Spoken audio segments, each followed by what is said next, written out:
ભીના કપડામાં રહેલી છોકરી બરફ જેવી ઠંડી થઈ ગઈ અને આર્યન માટે એક મોટી કસોટી. બરફ નીચે રહેવાથી તેનું શરીર વાદળી થઈ ગયું. આર્યનને ખબર નહોતી તેને કેવી રીતે બચાવી, કારણ કે તે તેના માટે સંપૂર્ણ અજાણ હતી. પરંતુ તેની સામે તેને મરતી જોઈ શકતો નહોતો. ઈશિકા, ઈશિકા, ભાનમાં આવો, તેણે તેના ચહેરા પર થપથપાવીને કહ્યું. પણ તે બેભાન હતી. તેના ભીના કપડાં જોઈને આર્યને તરત જ તેના પર ધાબરો નાખ્યો અને તેના બંને હાથ ધાબરા નીચે મૂકીને તેના કપડાં ઉતારવા લાગ્યો. પરંતુ જેમ તેણે તેના શરીરને સ્પર્શ કર્યો, તેના હૃદયમાં એક વિચિત્ર લાગણી અનુભવાઈ. આવી છોકરીને સ્પર્શ કરવો સહેલો નહોતો. તે બરફ જેવી ઠંડી થઈ ગઈ હતી. તેથી તેને બચાવવાનો એકમાત્ર રસ્તો એ હતો કે તેને તેના શરીરની હૂંફ આપવામાં આવે. તેથી તે તેનો શર્ટ ઉતાર્યો, ધાબળામાં ગયો. પહેલી વાર જ્યારે તેને નજીક ખેંચી ત્યારે તેને ઇલેક્ટ્રિક શોક લાગ્યો. ઈશિકા, ઈશિકા, ભાનમાં આવ. તે હજુ પણ ઈચ્છતો હતો કે તે ફરીથી ભાનમાં આવે, પણ છોકરીના મંદ શ્વાસ જોઈને તેને આંખો બંધ કરી. હવે તે તેના ઠંડા ગરમ કરી રહ્યો. થોડી રાહતની આશામાં પણ ઈશિકાના શ્વાસની સુગંધ અને તેના હૃદયના ધબકારા આર્યનના હૃદયમાં ધબકતા હતા. તે સ્વસ્થ થઈ ગઈ, પર આર્યન તેને જવા દેતો નહોતો. તે બેભાન થઈને તેની છાતીને ગળે લગાવી રહી હતી. ડિસેમ્બરની ઠંડી રાત હતી. ઈશિકા તેના હોટલના રૂમની બારી પાસે ઊભી રહીને બરફ પડતો જોઈ રહી હતી. દરરોજ સવારે ફક્ત બરફ જ હોતો, બીજું કંઈ નહીં. આજે સાંજે જ બરફનું તોફાન આવ્યું હતું. બધું બરફથી ઢંકાયેલું હતું. ઠંડી એટલી તીવ્ર હતી કે હીટર પણ કામ કરતું નહોતું. આ ક્ષણે ગરમ શાલમાં લપેટાયેલી ઈશિકા બહાર જોઈ રહી હતી. તેની ફોન સેવા પણ બંધ હતી. તે તેની કંપની વતી શિમલા આવી હતી. તે આર્કિટેક્ટ હતી અને એક ઇમારત ડિઝાઇન કરવા માટે શિમલા આવી હતી અને તે કામ રૂબરૂ શરૂ કરવા માંગતી હતી, કારણ કે તેના બોસ આવ્યા નહોતા. તેની બધી જવાબદારી તેની હતી. તેણીએ પોતાના ભાગનું કામ પહેલેથી જ કરી દીધું હતું, પણ હવે તેને પાછા જવું હતું અને બરફ વર્ષાએ બધા રસ્તાઓ બંધ કરી દીધા. રાતનો 1 વાગ્યાનો સમય હતો અને તે સૂઈ શકતી નહોતી. 24 કલાક થઈ ગઈ હતી. ફોન સેવા ન હોવાથી તેને તેની માનો સંપર્ક થયો નહોતો. બધા બરફમાં ફસાયેલા હતા. તે વિચારી રહી હતી કે શું કરવું, તેની માનો સંપર્ક કેવી રીતે કરવો.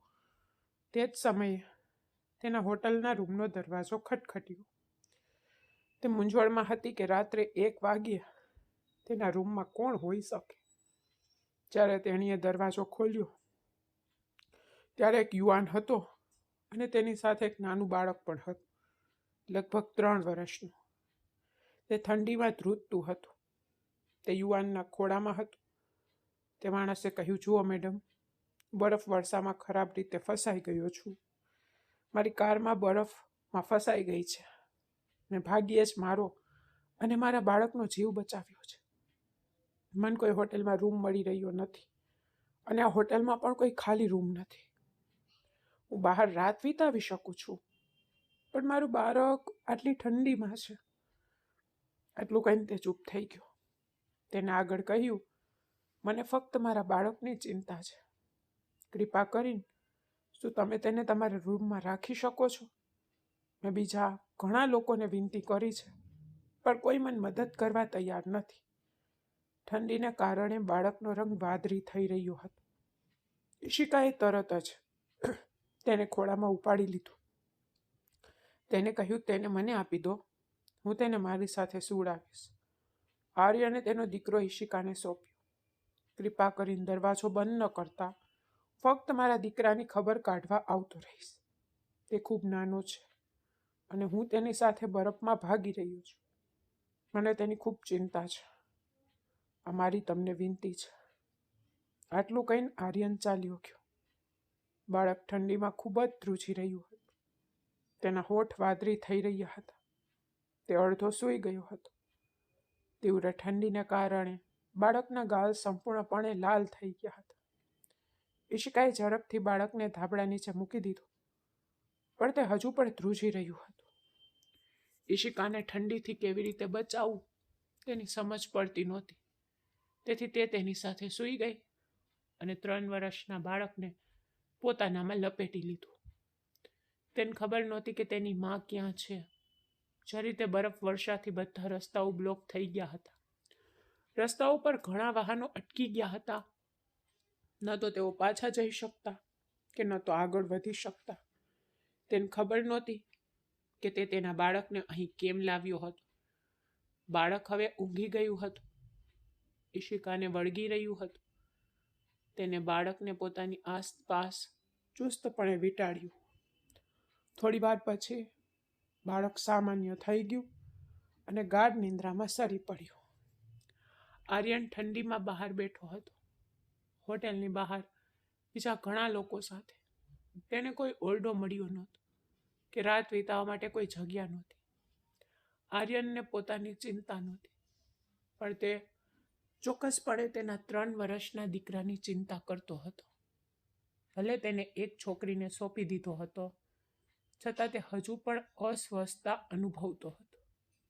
તેને ખબર નહોતી કે તે આખી રાત તેને ધાબળોથી યોગ્ય રીતે ઢાંકી દેશે કે નહીં. તેને ડર હતો કે તેનું બાળક વધુ ઠંડુ થઈ જશે. છોકરી બહુ ઉંમરની દેખાતી નહોતી કે તે પરિણીત લાગતી નહોતી. તે રૂમમાં એકલી હતી.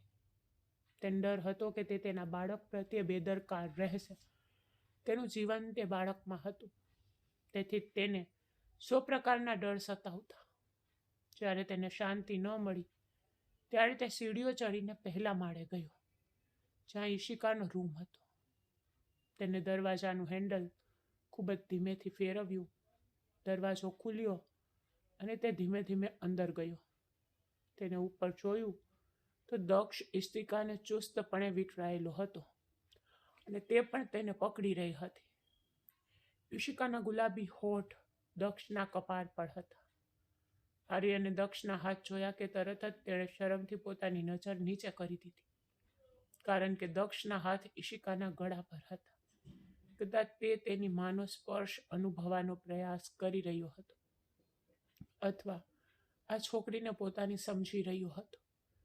તેના દીકરાને ઈશિકાને આ રીતે વળગી રહેલો જોઈને આર્યનને થોડી રાહત થઈ.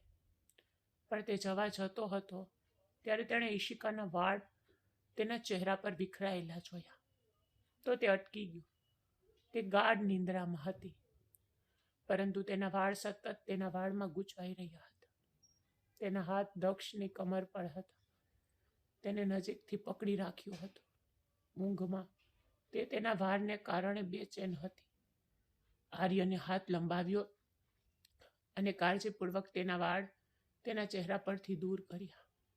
તેની ગોરી ત્વચા પર સોનેરી વાળ જોઈને તેનું હૃદય ધબકવા લાગ્યું. પરંતુ પછી તરત જ તે ગભરાઈને પાછો ફર્યો.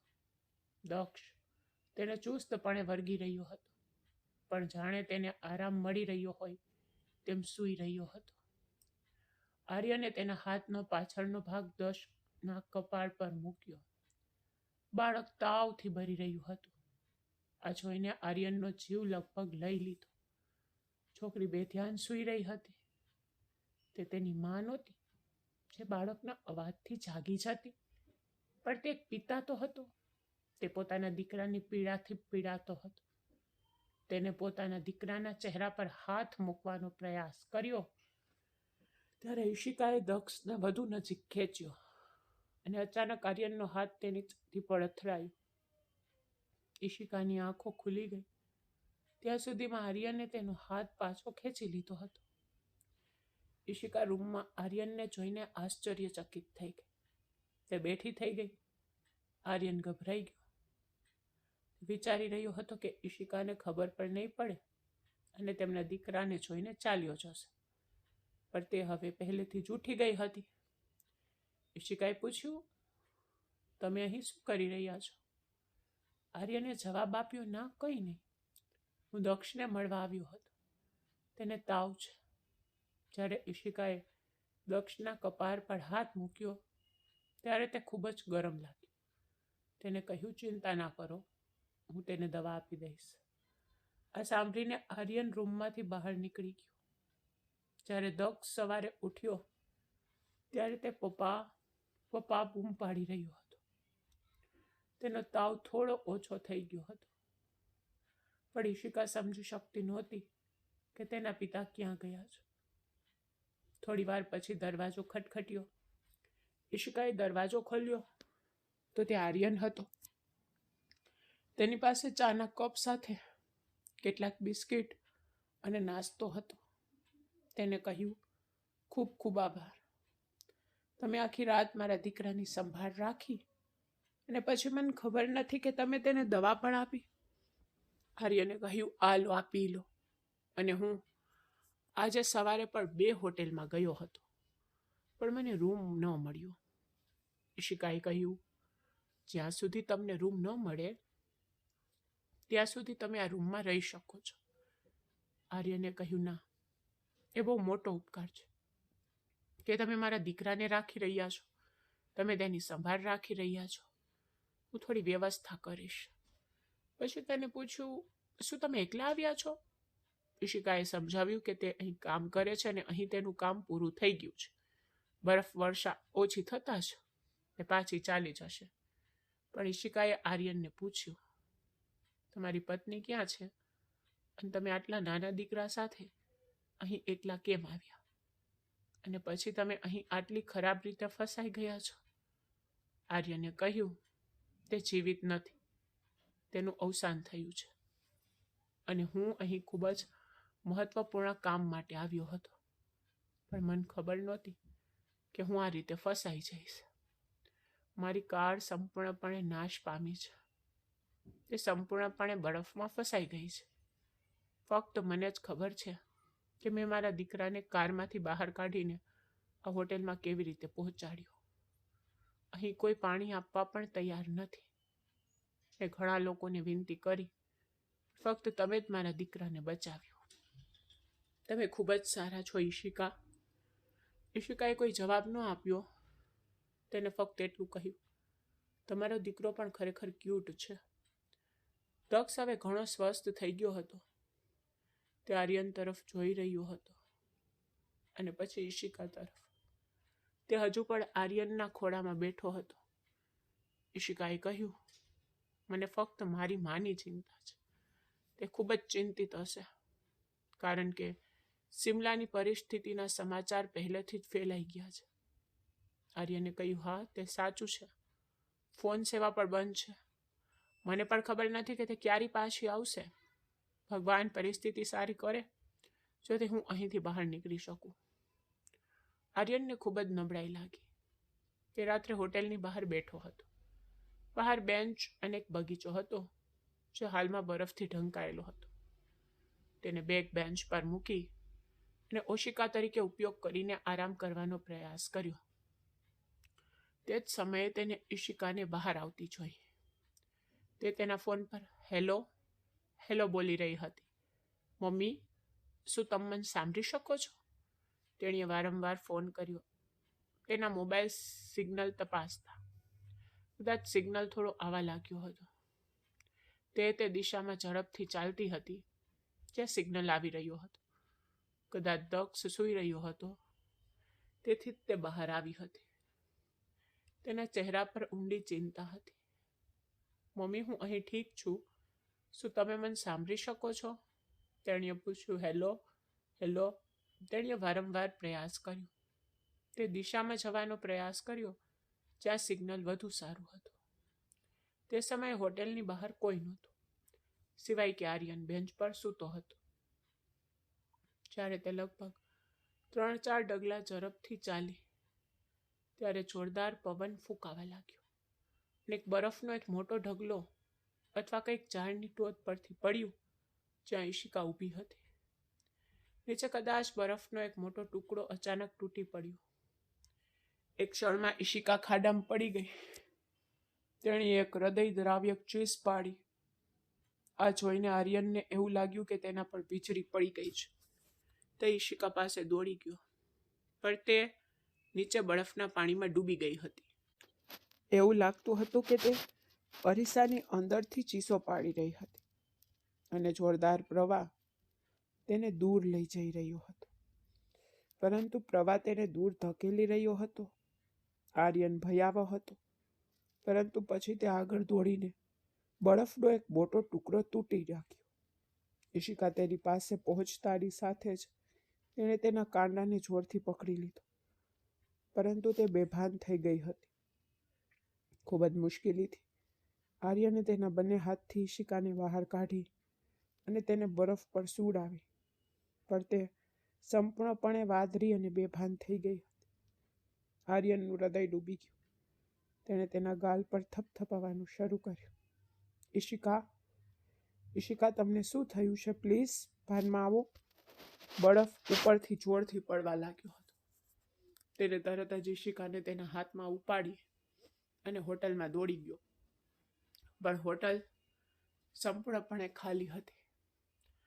રિસેપ્શનિસ્ટ પણ તેના રૂમમાં ગઈ હતી. ઠંડી અસહ્ય બની ગઈ હતી અને બરફ વર્ષા વધુ ને વધુ તીવ્ર બની રહી હતી. તે ઝડપથી ઈશિકાને તેના રૂમમાં લાવ્યો અને તેને પલંગ પર સુવડાવી. દક્ષ ગાઢ ઊંઘમાં હતો.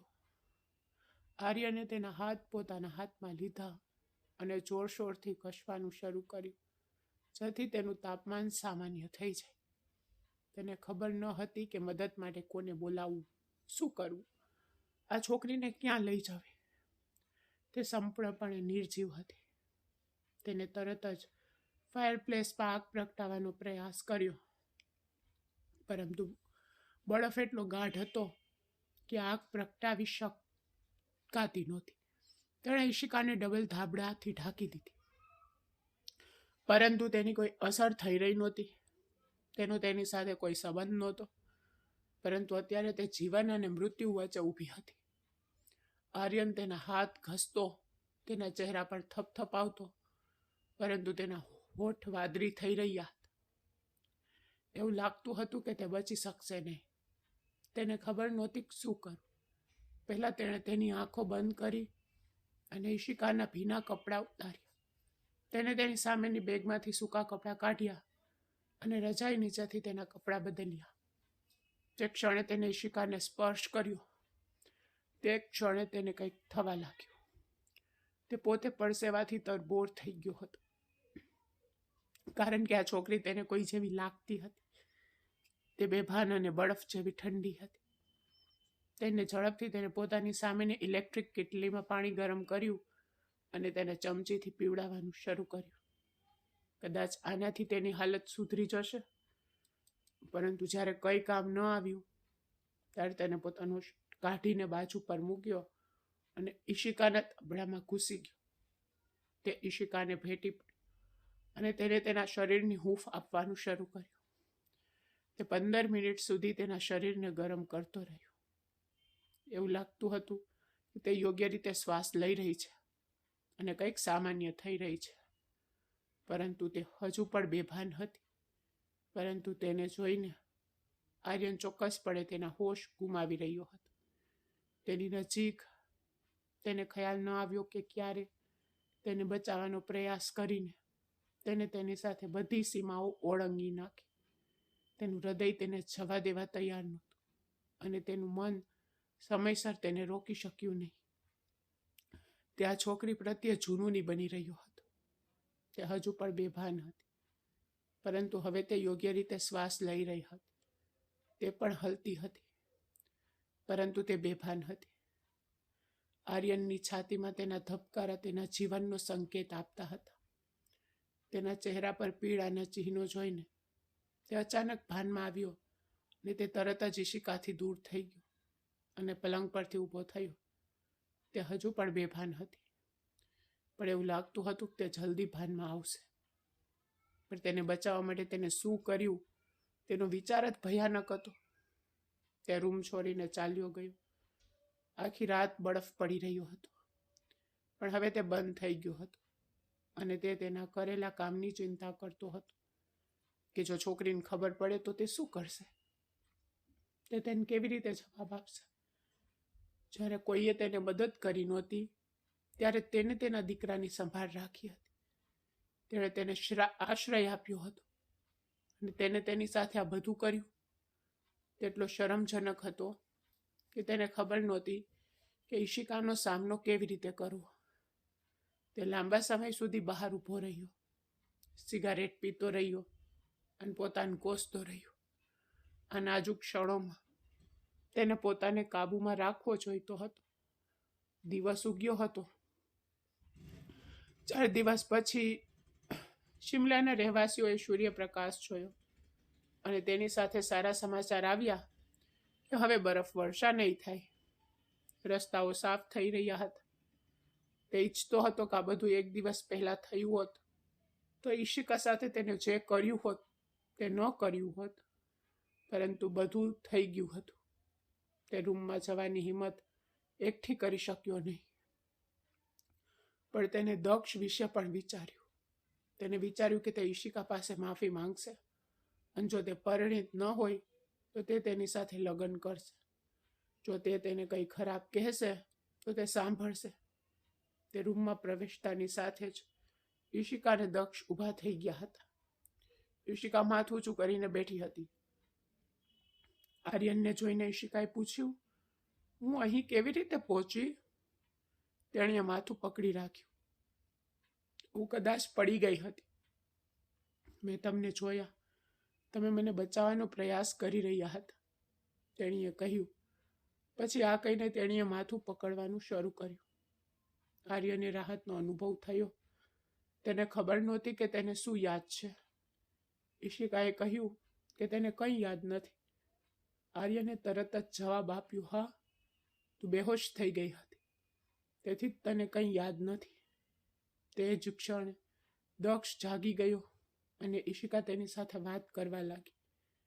તેણે આર્યનને કહ્યું, તમારો દીકરો તો અદ્ભુત છે, ખૂબ સારો છે અને તમે પણ ખૂબ સારા છો. મારો જીવ બચાવવા બદલ ખૂબ ખૂબ આભાર. તે કૃતજ્ઞતા વ્યક્ત કરી રહી હતી. પણ તે રાત્રે તેની સાથે શું બન્યું હતું તે તેની યાદ નહોતું.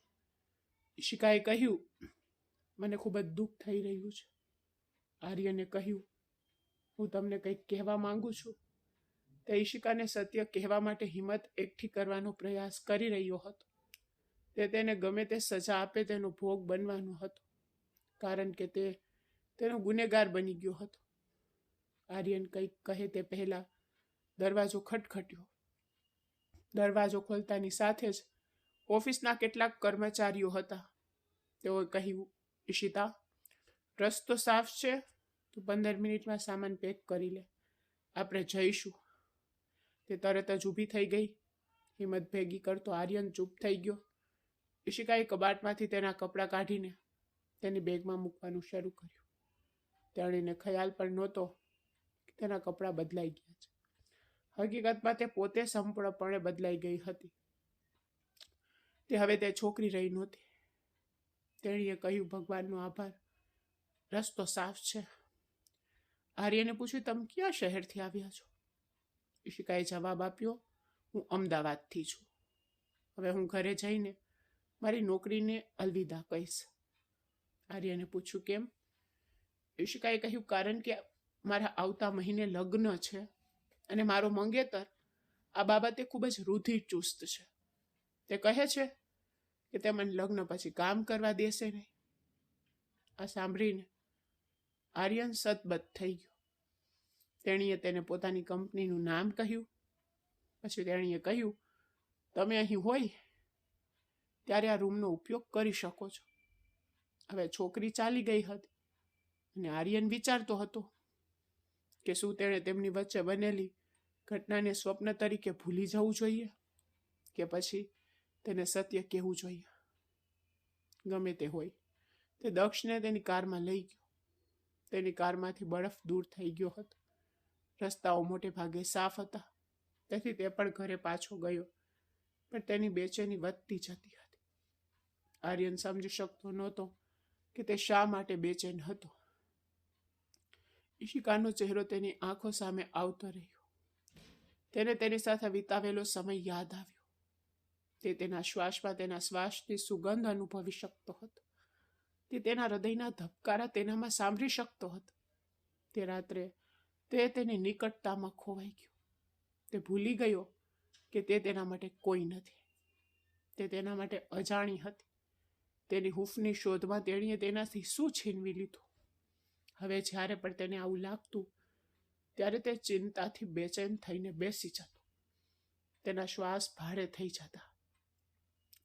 તે છોકરીએ રાતોરાત આર્યનના મનની શાંતિ છીનવી લીધી. તેને પોતાના કૃત્યો માટે એટલો પસ્તાવો થયો કે તે તેને વ્યક્ત કરી શક્યો નહીં. તેથી તે અમદાવાદ ગયો. તેને તેની કંપનીમાંથી ખબર પડી કે તેને નોકરી છોડી દીધી છે. ત્યાંથી તે તેનું સરનામું મેળવવામાં સફળ રહ્યો, પરંતુ જ્યારે તે તેના ઘરે પહોંચ્યો ત્યારે ઘર રોશની અને તેજસ્વી બલ્બથી ભરેલું હતું. તેને પાડોશીઓ પાસેથી ખબર પડી કે તે લગ્ન કરી રહી છે. આ સાંભળીને આર્યન ચૂપ થઈ ગયો. તે તેને સત્ય કેવી રીતે કહી શકે અને તે તેને કેમ માફ કરશે? આવી ક્રૂરતાના બદલામાં તે તેની સાથે લગ્ન કરશે? તે તેને સ્વીકારશે? તેણે જે કર્યું તે અક્ષમય હતું. અલબત્ત તેના ઈરાદા એવા નહોતા. તે તેને બચાવવા માંગતો હતો, પરંતુ તેના પર જે બેભાનતા આવી તે તેના પર એટલી હદે હાવી થઈ ગઈ કે તે તેના ભાન જ ગુમાવી બેઠી. જ્યારે તે ભાનમાં આવ્યો ત્યારે તેના અંદર પસ્તાવાની આગ સળગી ઉઠી. તે ત્યાંથી પાછો ફર્યો. પ્રાર્થના કરતો હતો કે તેના પતિને ક્યારેય ખબર ન પડે.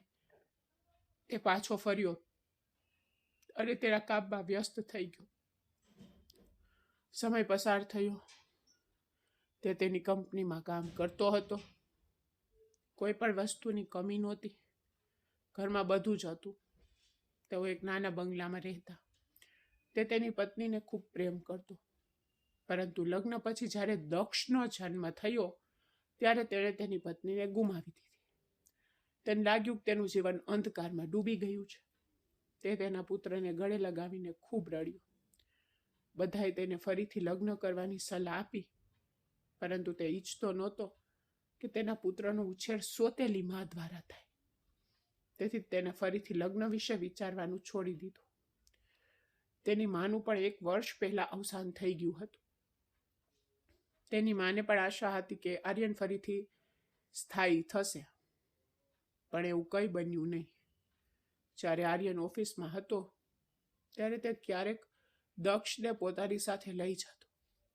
તે તેની સાથે તેને ઓફિસમાં બેસતો અથવા ક્યારેક તેને નોકરો સાથે ઘરે છોડી દેતો, પરંતુ દક્ષ ક્યારેય તેના વગર લાંબો સમય વિતાવતો નહીં.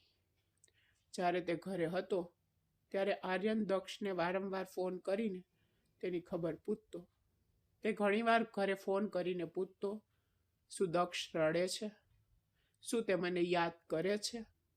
પરંતુ હવે તે બીજી એક વિચિત્ર મૂંઝવણમાં ફસાઈ ગયો હતો. તે ઈશિકા વિશે પણ વિચારવા લાગ્યો. તે કામમાં ડૂબી ગયો, પણ રાત પડતા જ ઈશિકાનો ચહેરો તેની આંખો સામે તરવરતો. તેને પોતાની સ્થિતિથી ચિંતા થતી.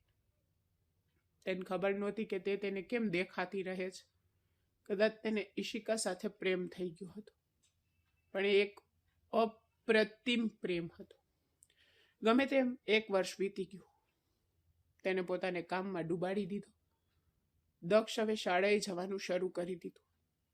એક દિવસ તેના આર્કિટેક્ટને તેની નોકરી છોડી દીધી અને તેને તાત્કાલિક એકની જરૂર હતી. તેને ઘણા લોકોને ઇન્ટરવ્યૂ માટે બોલાવ્યા અને તે પહેલેથી જ બધાના ઇન્ટરવ્યૂ લઈ ચૂક્યો હતો. જ્યારે એક છેલ્લી છોકરી તેની ઓફિસમાં આવી ત્યારે તેને કહ્યું, શું હું અંદર આવી શકું છું સર? જે ક્ષણે તેની સામે આવી તે બંને આઘાતમાં થીજી ગયા. તે બીજું કોઈ નહીં પણ ઈશિકા હતી, જેની આંખોમાં તેના માટે નફરત હતી. ઈશિકાને જોઈને તે આશ્ચર્યચકિત થઈને ખુરશી પરથી ઊભો થયો. તેને કહ્યું, ઈશિકા? આ સાંભળીને ઈશિકા ગુસ્સાથી તેની પાસે ગઈ અને તેનો કોલર પકડી લીધો. તે ચીસો પાડી ઉઠી.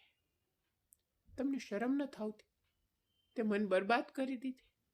તે મારું જીવન બરબાદ કરી નાખ્યું. મને ક્યારેય ખબર નહોતી કે તું મને આ રીતે ક્યારેય મળી શકશે. આ સાંભળીને આર્યન સદબદ થઈ ગયો. તેને ખ્યાલ નહોતો કે 1 વર્ષ પછી તે ઈશિકાને એવી રીતે મળશે જે તેની સાચી ઓળખ જાહેર કરશે. તેણે કહેવાનો પ્રયાસ કર્યો, ઈશિકા, મારી વાત સાંભળ. પરંતુ ઈશિકાએ તેને જોરથી થપ્પડ મારી અને તે રડી પડી. તેને કહ્યું, તું કોણ હતો મને બરબાદ કરનાર? તે મારું જીવન સજા બનાવી દીધું. મેં તારું શું નુકસાન કર્યું હતું? ઈશિકાએ તેનો કોલર પકડીને તેને હલાવ્યો. મારી શું ભૂલ હતી?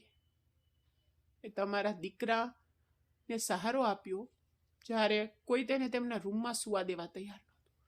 શું તું મને આ માટે સજા આપી? મને કે, તમે મારી સાથે આવું કેમ કર્યું? તે ખૂબ રડી રહી હતી. આર્યને તેના હાથ પકડતાની સાથે જ તેણે તેને પાછળ ધકેલી દીધો. તે પાછો ખુરશીમાં બેસી ગયો. ઈશિકા ચીસો પાડી, હું તને નફરત કરું છું. હું તને અને તારા બાળકને નફરત કરું છું, જે તમારા ગુનાનું પ્રતીક છે. આટલું કહીને તે ઓફિસમાંથી બહાર નીકળી ગઈ અને એવું લાગ્યું કે આર્યનના માથામાં બોમ્બ ફૂટી ગયો. આનો અર્થ એ કે તે પરિણીત નહોતી અને તે મારા બાળકની માં છે. હે ભગવાન!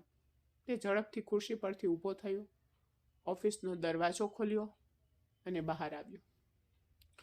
કદાચ તે ત્યાં સુધી જતી રહી. તે ઝડપથી તેની ઇમારતમાંથી નીચે ઉતરી ગયો. ત્યાં સુધીમાં તે તો એક ઓટો રિક્ષામાં ચડી ગઈ હતી. આર્યન દોડીને તેની પાસે આવ્યો, પરંતુ ઓટો રિક્ષા પહેલેથી જ નીકળી ગઈ હતી. તેણે બીજી ઓટો રિક્ષા રોકી, અંદર ગયો અને કહ્યું, પ્લીઝ જલ્દી કરો, આગળની ઓટો રિક્ષાનો પીછો કરો.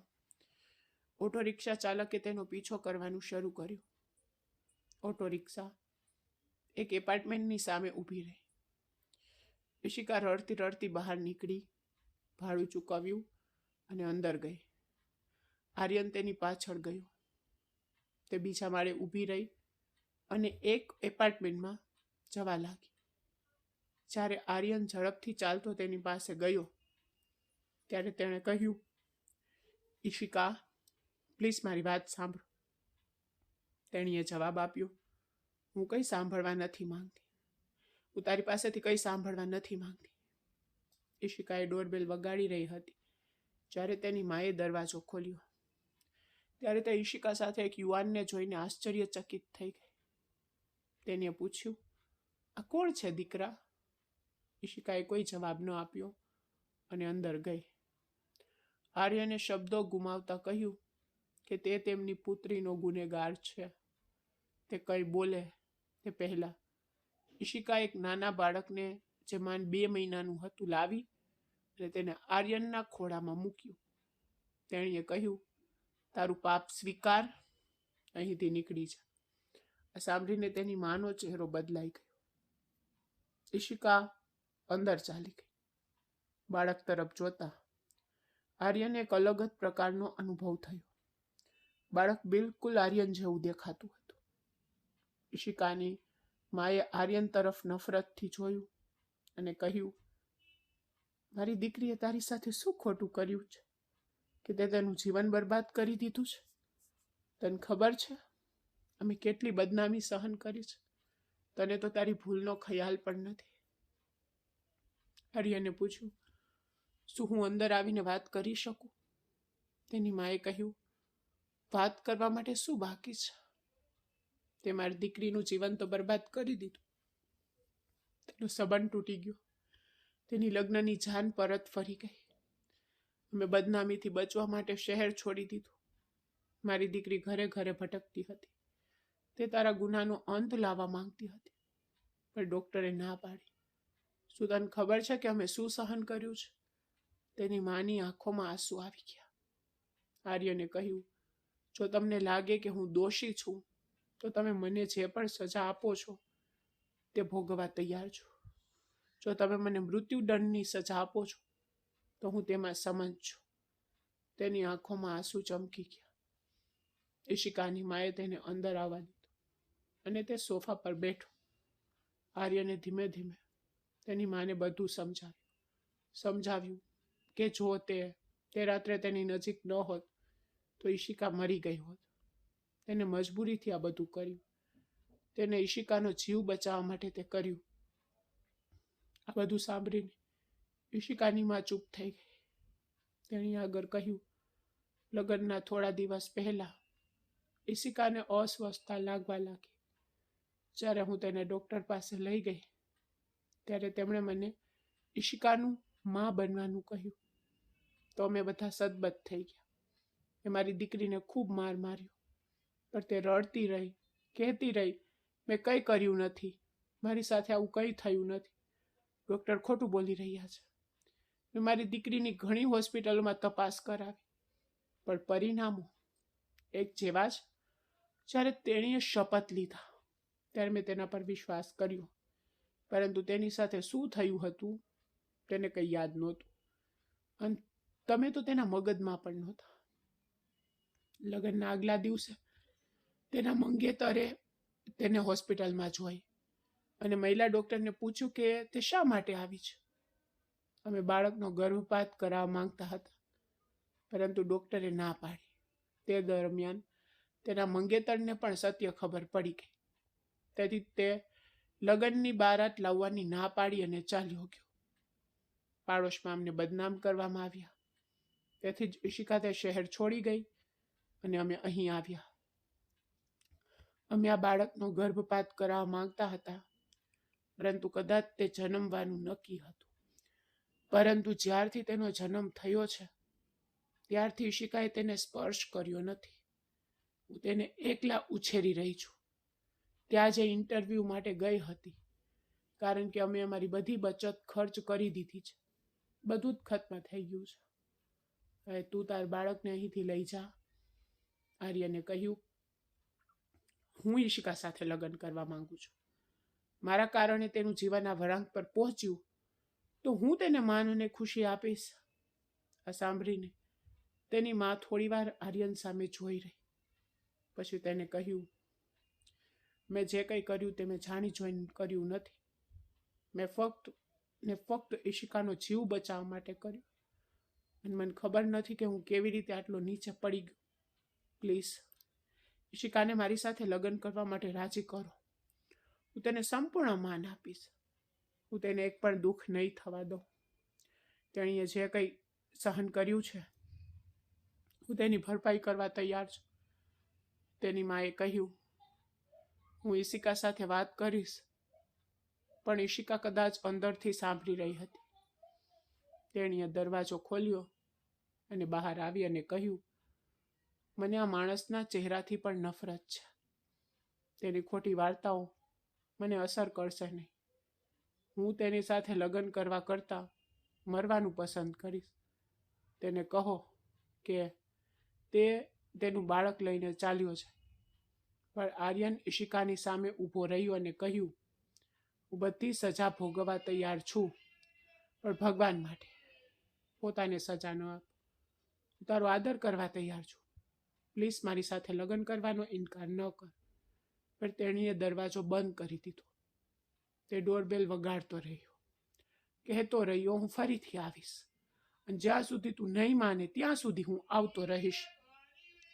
તે દિવસે તે તેના દીકરા દક્ષ પાસે ચાલ્યો ગયો. તેને ફરી એકવાર પસ્તાવાની લાગણી થઈ.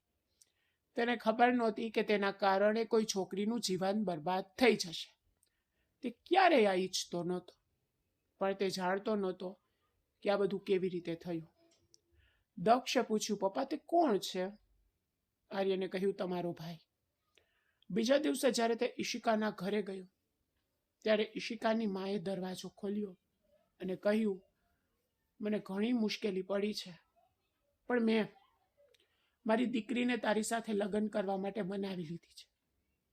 વચનો, પ્રતિજ્ઞાઓ આપીને સમય બગાડવા માંગતી નથી. તું અડધા કલાકમાં લગ્ન ગોઠવી દે. અડધા કલાકમાં આર્યનના લગ્ન ઈશિકા સાથે થઈ ગયા. ઈશિકા ખૂબ જ સાદગીથી બહાર આવી. સાદો ડ્રેસ પહેરીને, મેકઅપ વગર. આર્યને તેના તરફ હાથ લંબાવતા જ તેણે અસંસ્કારી રીતે હાથ હટાવી દીધો. આર્યને નિસાસો નાખ્યો. તે આગળ ચાલવા લાગ્યો. તે પણ રડતી રડતી તેની પાછળ ગઈ. તેની કાર નીચે પાર્ક કરેલી હતી. તેને ઈશિકા માટે આગળનો દરવાજો ખોલ્યો, પણ તે પાછળની સીટ પર બેઠી. મુસાફરી મુશ્કેલ હતી. આર્યનના બંગલાનો દરવાજો ખુલતાની સાથે જ તેને કાર અંદર પાર્ક કરી અને ઈશિકા નીચે ઉતરી. ચોકીદાર અને નોકરો તેને જોઈને આશ્ચર્યચકિત થઈ ગયા. તેઓએ પૂછ્યું, સાહેબ, આ કોણ છે? શું કોઈ મહેમાન છે? આર્યને જવાબ આપ્યો, ના, અમારી પત્ની છે.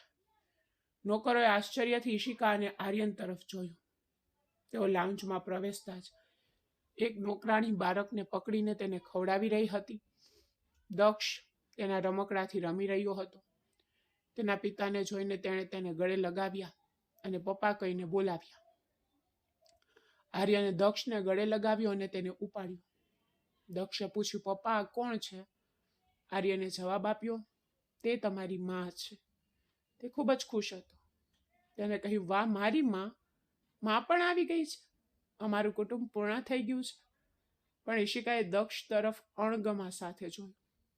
પછી તેણે આર્યનને પૂછ્યું, મારો રૂમ કયો છે? આર્યને તેના રૂમ તરફ ઈશારો કર્યો. તે ચૂપચાપ ત્યાં ગઈ. નોકરાણીએ પૂછ્યું, આ છોકરી કોણ છે? આર્યને જવાબ આપ્યો, તે મારી પત્ની છે. મેં હમણાં જ તેની સાથે લગ્ન કર્યા. તે ખુશ થઈ ગઈ. તેને કહ્યું, તમારા લગ્ન ખૂબ જ સાદાઈથી થયા લાગે છે. જો તમે અમને કહ્યું હોત તો મેં મેડમને ખૂબ જ સરળ રીતે તૈયાર કરી હોત. આર્યને કહ્યું, એની કોઈ જરૂર નથી. પછી તેને તેના નાના દીકરાને ઉપાડ્યો. દાઈએ કહ્યું, તે સૂઈ ગયો છે? તેને કહ્યું, હા, તે સૂઈ ગયો છે. હું તેને રૂમમાં પારણામાં મૂકીશ. તમે દક્ષને ખવડાવજો. તેને કહ્યું, ઠીક છે સાહેબ, હું તેને ખવડાવીશ અને પછી ચાલી જઈશ. અને ગમે તેમ, હવે જ્યારે તમારી પત્ની અહીં છે તો હું અહીં મોડે સુધી નહીં રોકાઈશ. મેં તમને પહેલેથી જ કહ્યું હતું કે મારે વહેલા જવું પડશે. આર્યને કહ્યું, ઠીક છે, હવે દક્ષને ખવડાવજો. તેના રૂમમાં પ્રવેશતાની સાથે જ ઈશિકા તરત જ પલંગ પરથી ઊભી થઈ ગઈ. તેના આંસુ લૂછી નાખ્યા. તે કંઈ બોલે તે પહેલા ઈશિકાએ પૂછ્યું, તમે અહીં શું કરી રહ્યા છો? તમે અહીં કેમ આવ્યા છો? આર્યને કહ્યું, ઈશિકા, આપણો રૂમ છે. તેણીએ કહ્યું, પ્લીઝ, મને એક રૂમની જરૂર છે જ્યાં હું એકલી રહી શકું. મેં ફક્ત મારી માના કારણે જ તમારી સાથે લગ્ન કર્યા. હું બદનામીથી બચવા માંગતી હતી, પણ હું તમને અને તમારા બાળકોને નફરત કરું છું. એવું ન વિચારો કે હું તમારા ઘરમાં તમારી પત્ની તરીકે રહીશ કે તમારા બાળકોની માં બનીશ. તમે કહ્યું હતું કે તમને સજા જોઈએ છે, તો આ તમારી સજા છે. મારી પાસેથી કઈ અપેક્ષા રાખશો નહીં અને મને એવા રૂમનું સરનામું આપો જ્યાં હું એકલી રહી શકું. એ ગુસ્સાથી બોલી. આર્યને કહ્યું, ઠીક છે. પછી તે તેને બહાર લઈ ગયો અને ગેસ્ટ રૂમ તરફ ઇશારો કર્યો. તેને કહ્યું, તમે ત્યાં રહી શકો છો, કોઈ તમને હેરાન કરશે નહીં. તેણીએ કહ્યું, ખૂબ ખૂબ આભાર. પછી ગુસ્સામાં તે અંદર ગઈ, દરવાજો બંધ કરી દીધો. દક્ષના જમ્યા પછી તેને કહ્યું, પપ્પા, હું મમ્મી સાથે સૂવા માંગુ છું. આર્યને કહ્યું, ના, તમારી મમ્મી થાકી ગઈ છે ને, તમે મારી સાથે સૂઈ જાઓ. અને પપ્પા દક્ષ વિના સૂઈ શકતા નથી. અને તેણે તેના નાના દીકરાનું નામ રાજ રાખ્યું હતું. તે બંને બાળકો સાથે તેના રૂમમાં ગયો અને સૂઈ ગયો. પણ તે સૂઈ શક્યો નહીં. તે જાણતો હતો કે તે ગુસ્સે છે અને તે ગુસ્સે થવી જ જોઈએ, કારણ કે તેણે ઈશિકા સાથે જે કર્યું તે કોઈ નાની વાત નહોતી. એક છોકરી માટે તે મોટી વાત હતી. તેને લાગતું હતું કે ઈશિકા સમય જતાં સારી થઈ જશે, પણ કદાચ એ તેની ગેરસમજ હતી. તે દક્ષ સાથે વાત કરતી નહીં, નાના છોકરાને સ્પર્શ કરતી નહીં કે ઘરનું કોઈ કામ કરતી નહીં. તે પોતાનો મોટાભાગનો સમય તેના રૂમમાં વિતાવતી. જો દક્ષ ક્યારેય તેની પાસે આવે તો તે તેને ઠપકો આપતી અને કાઢી મૂકતી. આર્યને થોડા દિવસો સુધી આ વાત શાંતિથી સહન કરી, પણ પછી ઈશિકા સાથે વાત કરી. તેને ઘણીવાર કહ્યું હતું કે તેને દિલથી માફ કરી દે, જીવન મુશ્કેલ ન બનાવે. જો તું ઈચ્છે તો તું જીવન સરળ બનાવી શકે છે. તું એમ પણ માની શકે છે કે આ બધું નસીબમાં હતું. મારો ઈરાદો ફક્ત તને બચાવવાનો હતો અને મેં તે કર્યું. પણ હું ભગવાન તો નહોતો. મારાથી ભૂલ થઈ ગઈ. જો તાર મન સજા કરવી હોય તો મન સજા કર, પણ આ બે માસૂમ બાળકોનો વાંક નથી. જો તું તેમને પ્રેમ ન કરી શકે તો તેમને નફરત તો ન કર. પણ ઈશિકા કંઈ પણ જવાબ આપતી નહીં. તે રાત્રે ગુસ્સે થઈને સિગારેટ પીતો હતો. રસોડામાં અવાજ સાંભળીને તેને સિગરેટ ઓલાવી નાખી અને રસોડામાં ગયો. ઈશિકા ચા બનાવી રહી હતી. આર્યન તેની પાછળ ઊભો હતો. તેના ખુલ્લા વાળ જોઈને તેનું હૃદય ધબક્યું. પત્ની હોવા છતાં તે તેની કસોટી કરી રહી હતી. 1 વર્ષથી તે તેને ખૂબ પ્રેમ કરતો હતો. તે તેને ગળે લગાડવા માંગતો હતો, પરંતુ તે જાણતો હતો કે તે ગુસ્સે છે. તે તેને સ્પર્શ પણ કરવા દેતી નહોતી. પણ જ્યારે ઈશિકા આર્યનને તેને પ્રેમથી બોલાવી, તે એકદમ ચોંકી ગઈ. પછી જ્યારે તેણે પાછળ જોયું ત્યારે તે ગુસ્સાથી ભરાઈ. તમે અહીં શું કરો છો? ઈશિકાનો ઠંડો સ્વર સાંભળીને તેને કહ્યું, જો તું ઈચ્છે તો તું મને તારા હૃદયથી ઝડપથી માફ કરી શકે છે.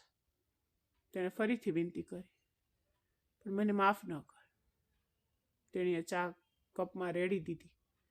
ઈશિકા તે સમયે બરફને કારણે સંપૂર્ણપણે વાદળી થઈ ગઈ હતી. તેને બચાવવાનો બીજો કોઈ રસ્તો નહોતો. હું સાચું કહું છું, પ્લીઝ મને પણ સમજવાનો પ્રયાસ કરો.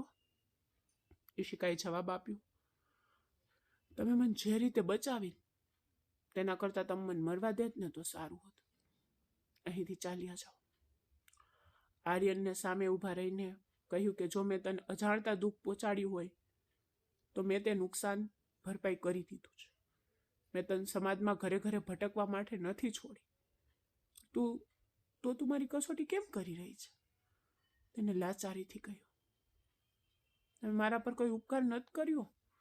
મને તમને સ્વીકારવાની ફરજ પડી હતી, નહીંતર હું તમારી સામે જોતી પણ નહીં. તેણીએ કરવાશથી કહ્યું હતું, તું ક્યાં સુધી દૂર રહીશ? અને ક્યાં સુધી સજા આપીશ? તે લાચાર હતો. મારી આખી જિંદગી. આટલું કહીને તે જવા લાગી. પર આર્યને તેનો પગ પકડી લીધો હતો. બોલ્યો, તારા વિના મરી જઈશ ઈશિકા. મને ખબર નહોતી કે આ એક ઘટના મારા જીવનની શાંતિ અને ખુશી છીનવી લેશે. તે વર્ષમાં એક પણ ક્ષણ એવો પસાર થયો નહીં કે હું તારા વિશે ન વિચાર્યું હોય. મને લાગ્યું કે તું પરિણીત છે, તું તારા જીવનમાં ખુશ છે. જો મને ખબર હોત કે આ બધું થઈ રહ્યું છે, હું ભગવાનના સોગંદ ખાઉં છું, હું તને વહેલા સ્વીકારી લેત. આટલું કહીને તેને ઈશિકાને પોતાની નજીક ખેંચી. તે ગભરાઈ ગઈ. ઈશિકા, હું તને પ્રેમ કરું છું. તેને તેની આંખોમાં જોઈને કહ્યું. મારો હાથ છોડી દો આર્યન. તે રડી પડી. હું તમને ખૂબ પ્રેમ કરું છું. તે ફરીથી પ્રેમાળ સ્વરમાં બોલ્યો. તેને તેના ચહેરાની એટલી નજીક ખેંચી કે ઈશિકા લગભગ હાંફી ગઈ. વાત એટલી હદે પહોંચી ગઈ હતી કે તેણે તેને કડક રીતે પકડી રાખી. તેને તેના હોઠમાંથી શબ્દો નીકળતા અટકાવી દીધા હતા. તે તેના હોઠ શાંત કરવા માંગતો, પણ બીજી ક્ષણે ઈશિકાએ તેની છાતી પર હાથ મૂકીને તેને પાછળ ધકેલી દીધો. હું તમને નફરત કરું છું. આટલું કહીને તે રડતી રસોડામાંથી બહાર નીકળી. તેને ઊંડો શ્વાસ લીધો. તું મને ક્યાં સુધી ત્રાસ આપીશ ઈશિકા? હું તને એટલો પ્રેમ કરીશ કે તું મને પાછો પ્રેમ કરવા મજબૂર થઈ જઈશ. આટલું કહીને તે તેના રૂમમાં ગયો. બીજા દિવસે ઘરની અંદર પ્રવેશ્યા પછી તેણે ઈશિકાને દક્ષ પર બૂમ પાડતી જોઈ, અને તે દક્ષ રડી રહ્યો હતો. ઈશિકા કહી રહી હતી, તારી મારા રૂમમાં આવવાની હિંમત કેવી રીતે થઈ? હું તારી માતા નથી, મને ફરી મમ્મી ના કે. આર્યનના કપાળ પર કરટલીઓ પડી ગઈ. તે તેની લાચારી જાણતો હતો.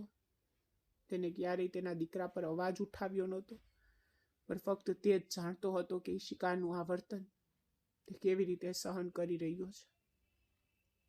પરંતુ જ્યારે તેણે દક્ષના ગાલ પર લાલ થપ્પડનું નિશાન જોયું ત્યારે તે ખૂબ જ ભાંગી પડ્યો. તે તરત જ તેની પાસે આવ્યો અને પૂછ્યું, દક્ષને કોણે થપ્પડ મારી? આ વખતે આર્યનનો ગુસ્સો જોઈને ઈશિકા પહેલા તો ચૂપ થઈ ગઈ. પછી તેને કહ્યું, તે મારી વસ્તુઓને સ્પર્શ કરી રહ્યો હતો. મેં તેને ઘણીવાર કહ્યું છે કે મારા રૂમમાં ન આવે. આર્યને ઈશિકાનો હાથ પકડીને તેને પોતાની તરફ ખેંચી. તારી હિંમત કેવી રીતે થઈ કે મારા બાળક પર હાથ ઉપાડો? તેને પૂછ્યું. આ પહેલી વાર હતું જ્યારે તે આટલા ગુસ્સાથી બોલ્યો હતો. ઈશિકાએ કહ્યું, મારો હાથ છોડી દો. તેને કહ્યું, આજે મેં આ હાથ છોડી દીધો છે, પણ જો આજ પછી તું મારા બાળકોને ઠપકો આપવાનો કે મારવાનો પ્રયાસ કરશે તો યાદ રાખજે કે હું બધું ભૂલી જઈશ. ઈશિકાએ આર્યનનો હાથ દૂર ધકેલી લીધો અને બોલી, મને ખબર હતી કે તું આટલો સજ્જન નહીં બની શકે. તું એક ખરાબ વ્યક્તિ છે. આર્યને કહ્યું, તું મને જે કહેવા માંગે છે તે કે, પણ હું તું મારા બાળકો પર બદલો લે તે સહન નહીં કરું. ઈશિકાએ તેનો હાથ છોડાવ્યો, રૂમમાં ગઈ, દરવાજો બંધ કરી દીધો. આર્યને દક્ષને ઉપાડ્યો જે ખૂબ રડી રહ્યો હતો. તેણે તેને ચુંબન અને સ્નેહ આપવાનું શરૂ કર્યું. તેને તેના પોતાના હાથે ખવડાવ્યું, પણ પછી તેનો નાનો દીકરો રાત જાગી ગયો અને રડવા લાગ્યો. તેણે પર દૂધ બનાવીને આપ્યું, તેનું ડાયપર પર બદલ્યું. તે એકલો જ બંને બાળકોની સંભાળ રાખતો. એક તરફ ઓફિસમાં કઠિન કામ હતું, ઘરે આવ્યા પછી તરત જ તે બાળકોની સંભાળ રાખવી પડતી. ઈશિકા તે ઘર આવે તે પહેલા પોતાને તેના રૂમમાં બંધ કરી દેતી અને બહાર આવતી નહોતી. આર્યન હજુ પણ નારાજ હતો કે જો સંજોગોને કારણે તેને ભૂલ કરી તો તેને માફી તો માંગી, નહીં તો આજના લોકો ભૂલી જાય છે અને પાછળ જોયા વિના આગળ વધી જાય છે. પણ તે તેની પાછળ આવ્યો. તે માફી માંગી રહ્યો હતો. તેને તેનો આદર કર્યો. તેને પોતાની પત્ની બનાવી. જો તે બાળકો સાથે સારો વ્યવહાર કરતી હોત તો શું વાંધો હતો? દક્ષ રડતો રડતો સૂઈ ગયો. તેણે કહ્યું હતું, પપ્પા, મને માં નથી જોતી. માં સારી નથી. માં મને મારતી હોય છે. બીજા દિવસે સવારે આર્યન ઓફિસ જવા માટે જાગ્યો અને ઈશિકા પોતાનો સામાન પેક કરી રહી હતી. તેની આંખો લાલ હતી, જાણે તે આખી રાત રડી હોય. જેવી તે બેગ લઈને બહાર આવી કે તરત જ આર્યન તેની સામે ઊભો રહ્યો. તું ક્યાં જઈ રહી છે? તેને કહ્યું, મને નથી લાગતું કે તમને કેવું જરૂરી છે. હું તમારી સાથે રહેવા માંગતી નથી. મને ખબર નથી કે મેં મારી માની વાત કેમ સાંભળી. હું મારું જીવન એકલી જીવી શકી હોત. આર્યને કહ્યું, મને માફ કરી દે.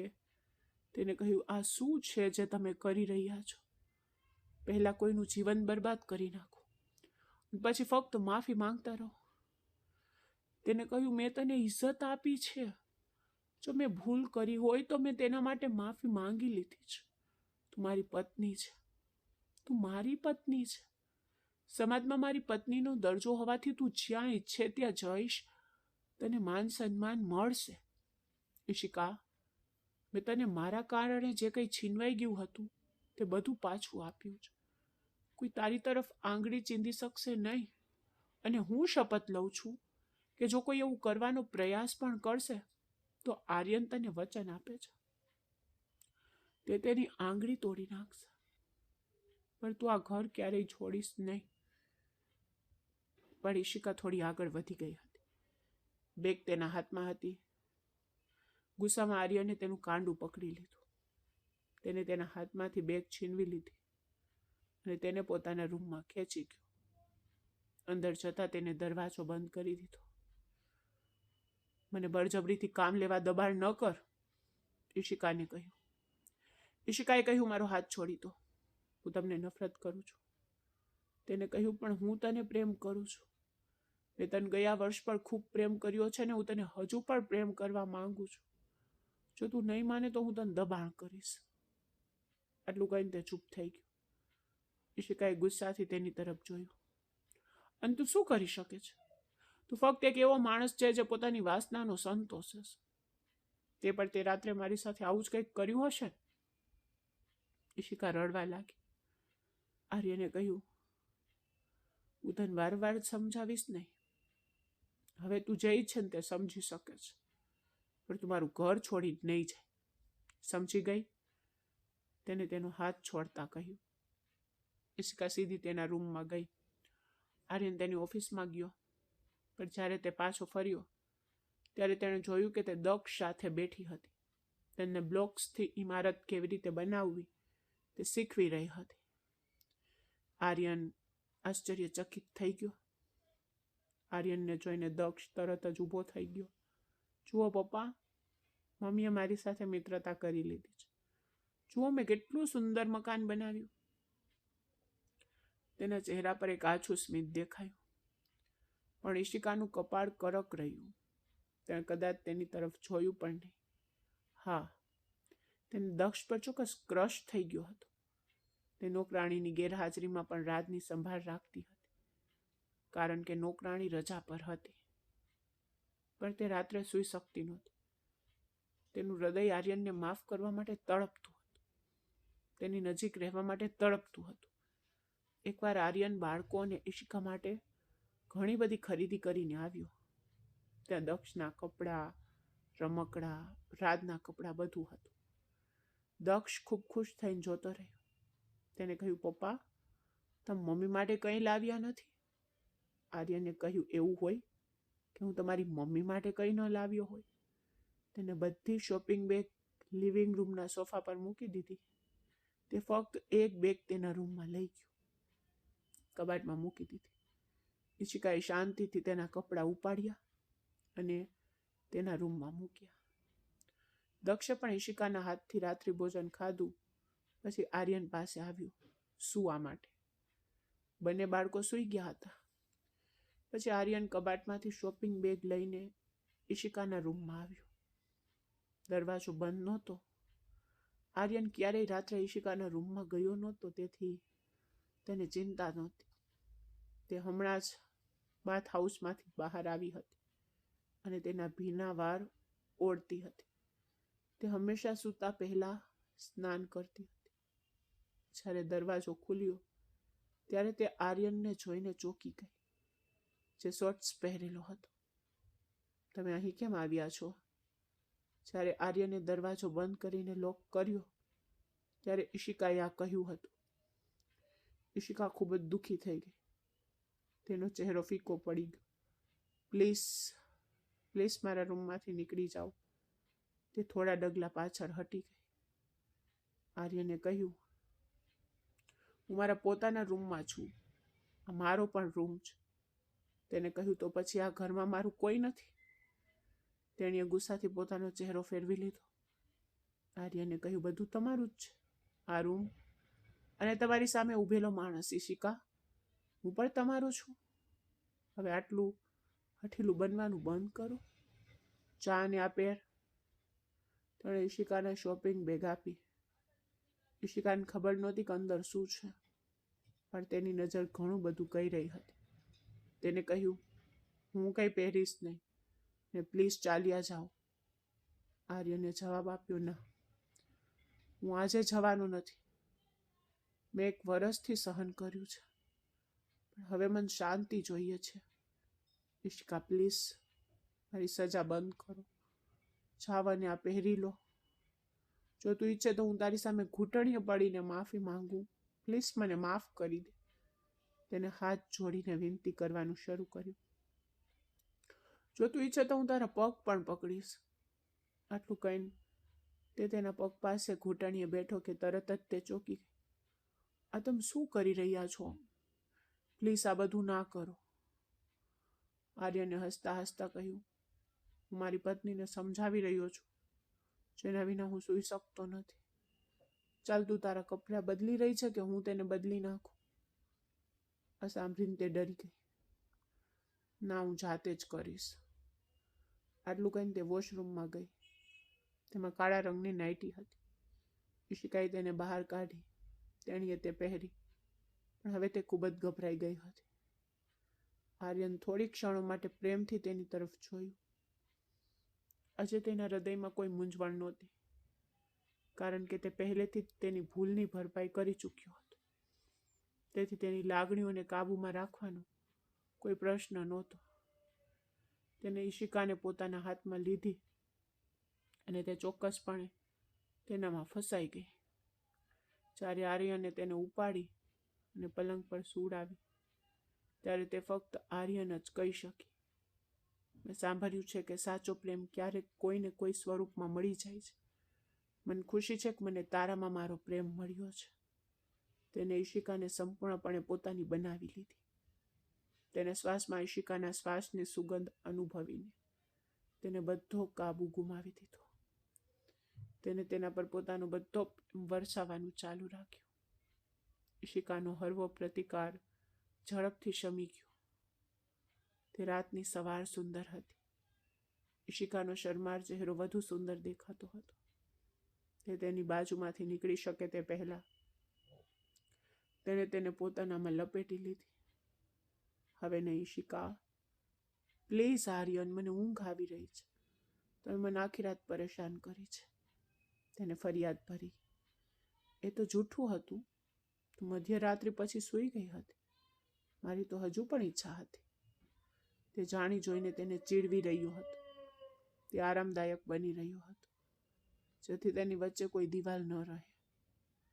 ઈશિકાની આંખો પહોળી થઈ ગઈ. તમે જૂઠું બોલી રહ્યા છો. સવારની રોશની ફેલાઈ ગઈ હતી જ્યારે મેં કહ્યું, પ્લીઝ મને થોડી વાર સુવા દો. તેણે ઉદાસ થઈને કહ્યું, હા તો મેં તને સુવા તો દીધી. મેં તને હેરાન તો નથી કરી. હા, તમે મને જે રીતે સુવા દીધી તે રીતે હું સૂઈ નથી. તેણીએ શરમાઈને કહ્યું અને તેની નજર ફેરવી. તમને તેની આદત પડી જશે જ્યારે તમે દરરોજ આ રીતે સૂઈ જશો. અમારી ઈચ્છા છે શ્રીમતી આર્યન, તમે મારી સાથે લપેટાઈને જ સૂશો, નહીં તો તમે આખી રાત જાગતા રહેજો. તે કદાચ તેને હજુ પણ જવા દેત નહીં, પણ કોઈએ દરવાજો ખખડાવ્યો તો તેઓ બંને ચોંકી ગયા. પપ્પા, તમે દરવાજો કેમ બંધ કર્યો? દરવાજો ખોલો. દક્ષના અવાજથી મને ચક્રાવે ચડી ગયા. ઈશિકા તો ઉઠીને બાથરૂમમાં ચાલી ગઈ હતી. આર્યને ઝડપથી શર્ટ પહેર્યો અને દરવાજો ખોલ્યો. દક્ષ તેને પ્રશ્નાર્થ નજરે જોઈ રહ્યો હતો. તમે અહીં શું કરી રહ્યા છો? તમને આટલા લાંબા સમયથી શોધી રહ્યો છું. રાજ રડી રહ્યો છે. ગંદા બાળકે મારી ઊંઘ બગાડી નાખી. આ સાંભળીને આર્યન રૂમમાં ગયો. રાત કદાચ ભૂખ્યો હશે તેથી તે રડી રહ્યો હતો. આર્યને તેને પકડીને ગળે લગાવ્યો. ત્યાં સુધીમાં ઈશિકા પણ સ્નાન કરીને પાછી આવી ગઈ હતી. તેને મને આપી દો, હું તેનું ધ્યાન રાખીશ. તે રાજને લઈ ગઈ હતી. તે રાત્રે જ્યારે આર્યન કામ પરથી પાછો ફર્યો ત્યારે ઈશિકા અને બાળકો તૈયાર હતા. તે તેમને રાત્રિ ભોજન માટે એક રેસ્ટોરન્ટમાં લઈ ગયો. બાળકો પણ ખૂબ ખુશ હતા. તે રાત્રે દક્ષ તેમની વચ્ચે સૂઈ ગયો. રાત તેના પારણામાં સૂઈ રહ્યો હતો. આર્યનને ઊંઘ ન આવે. તે દક્ષ ગાઢ નિંદ્રામાં પડે તેની રાહ જોઈ રહ્યો હતો. જો તેણે ઈશિકાનો હાથ પકડીને પોતાના હોઠ પર મૂકવાનો પ્રયાસ કર્યો, દક્ષે તેના પપ્પાના હાથમાંથી ઈશિકાનો હાથ ખેંચી લીધો. મમ્મીને સ્પર્શ ના કરો, તે મારી મમ્મી છે. દક્ષને જાગતો જોઈને તે ખૂબ જ ચોંકી ગયો. યાર, તું હજુ પણ સૂયો નથી? તેને કહ્યું, પહેલા મારા માંથી દૂર સૂઈ જાઓ. તે મારી માં છે. તે કપાળ પર કરટલો લાવીને તે તેના પિતા તરફ જોઈ રહ્યો હતો. આર્યન સ્મિત કર્યા વગર રહી શક્યો નહીં. તેને કહ્યું, ઠીક છે, હું તેને સ્પર્શ નહીં કરું, હવે તું સૂઈ જા. પણ તે આર્યનનો દીકરો હતો. તે તેના બાપને સુડાવીને જ સૂતો. આ 3 દિવસથી થઈ રહ્યું છે. દક્ષ ડિટેક્ટિવની જેમ જાગતો રહેતો. સવારે બંને બાળકો નાસ્તો ખવડાવીને ઈશિકા આર્યનને કામ માટે જગાડવા આવી. જ્યારે આર્યને રૂમ ખાલી જોયો ત્યારે તેણે ઈશિકાનો હાથ ખેંચીને તેને પોતાની ઉપર ખેંચી લીધી. ઈશિકા ગભરાઈ ગઈ. આ તમે શું કરો છો? તમારે કામ પર નથી જવું? હા, કામ પર નથી જવું. મને તો મારી બિલકુલ પરવા નથી. તે દક્ષને સારી તાલીમ આપી છે. તે જાસૂસની જેમ મારી પાછળ ફરતો રહે છે. આર્યને ઈશિકાના વિખરાયેલા વાળ પર હાથ ફેરવતા કહ્યું. તો ઈશિકા હસવા લાગી. તે તમારો દીકરો છે? ઈશિકાના શબ્દો સાંભળીને આર્યને કહ્યું, જા ઈશિકા, દરવાજો બંધ કરી દે, પાછી આવી જા. ઈશિકા તેના પ્રેમાળ સ્વરથી ગભરાઈ ગઈ. આર્યન, 8 વાગ્યા છે. તમારે કામ પર મોડું થશે. તેણીએ બહાના બનાવવાનો પ્રયાસ કર્યો, પરંતુ તે પહેલેથી જ પાછો ફરીને ઈશિકાને પોતાની નીચે સુવડાવી દીધી હતી. પત્નીને પણ સમય આપવો મહત્વપૂર્ણ છે અને આજકાલ મને તારી સિવાય કંઈ સૂઝતું નથી. તે પોતાના તેના હોઠ પર મૂકે તે પહેલા દક્ષે દરવાજો ખટખટાવ્યો. અરે યાર, આ મારો સૌથી મોટો દુશ્મન છે. આર્યન ગુસ્સે થયો. પણ ઈશિકા હસીને ઊભી થઈ અને ચાલી ગઈ. હવે ઈશિકાને તેનું જીવન ખૂબ જ સુંદર લાગવા લાગ્યું. તો મિત્રો, મને આશા છે કે તમને અમારી વાર્તા ગમી હશે. જો તમને વાર્તા ગમી હોય તો વિડીયોને લાઇક કરો અને ચેનલને સબસ્ક્રાઈબ કરો. નોટિફિકેશન બેલ જરૂરથી દબાવો જેથી આગલી અપડેટ પહેલાં મળી રહે.